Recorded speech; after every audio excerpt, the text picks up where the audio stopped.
Narcissistic individuals have a way about them of changing the game on you. So just when you think everything is okay, just when you think you've figured everything out, they come along and change the game on you. And there's enough stresses, there's enough hassles within life, there's enough problems to deal with within life without those who claim they care about you making it more challenging for you. When it comes to narcissistic individuals, they are preoccupied with getting their needs met. And they lack the empathy to care for how their exploitative and manipulative behaviour negatively affects those around them. And more often than not, they can be envious of people and look to punish people. There's lots of different ways that a narcissistic individual will happily change the game on you, and this video is just to explore a few of those.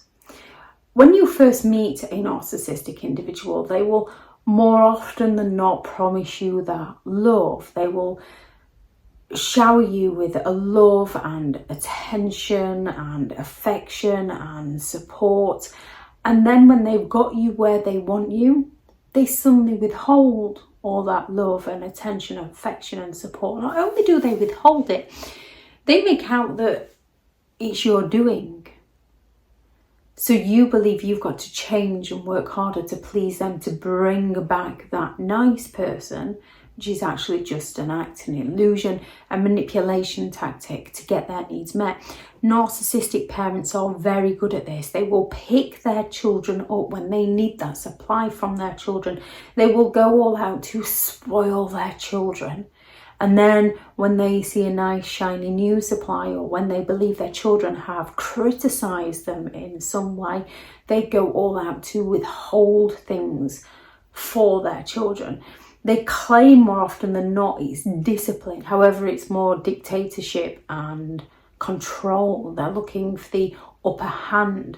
And it's very difficult for children who, most children want a parent, two parents within their lives. It's very difficult for children who get spoiled one minute and then abandoned the next to step away from that narcissistic individual and recognise what that narcissistic individual is doing to them, more often than not because the child is blaming themselves.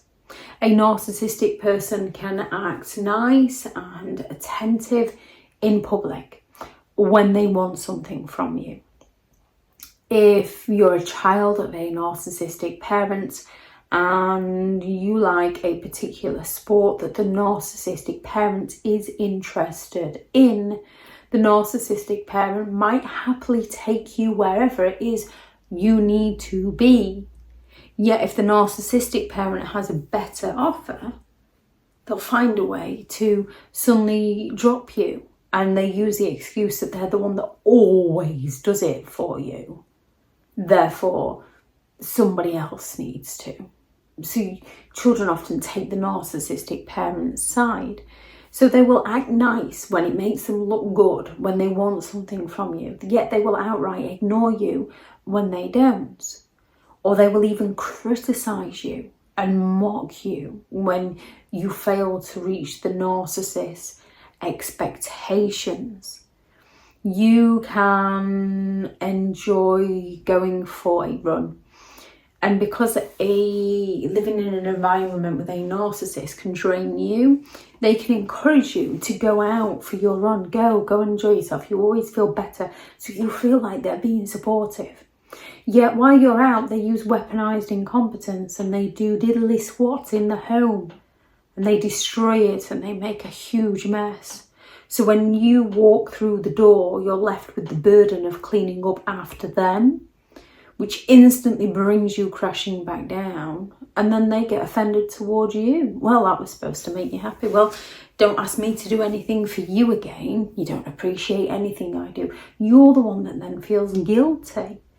They will make those extravagant promises, future faking, in order to get their needs met in the present. They're going to use something you would like in the future, claiming that they want it too.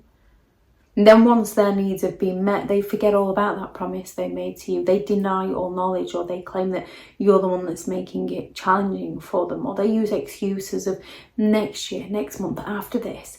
And they often use excuses that are actually valid. So we buy into it. Yet with a narcissist, it's just another excuse. So someone can promise, oh, we'll go on holiday next year. Then suddenly the roof blows off the house, so you've got to fix the roof. We'll do it next year. And as soon as they can, you pull together and you achieve it together, because you know they want it as much as you want it. With a narcissist, there'll be a case of, oh, when I get a pay rise, when this, when that, but it never actually happens. They can seem interested and attentive. They can listen to you when they're wanting to extract that information from you. And it feels great when people are actually listening to you and validating you. Whoever you are as a person, it's nice to be listened to, and it's nice to listen to other people. However, a narcissistic individual will listen to you to extract the information they need from you to use against you, to emotionally manipulate you, to get their needs met by you. And once their needs have been met, once they've got the supply they need from you, they become cold and they become distant.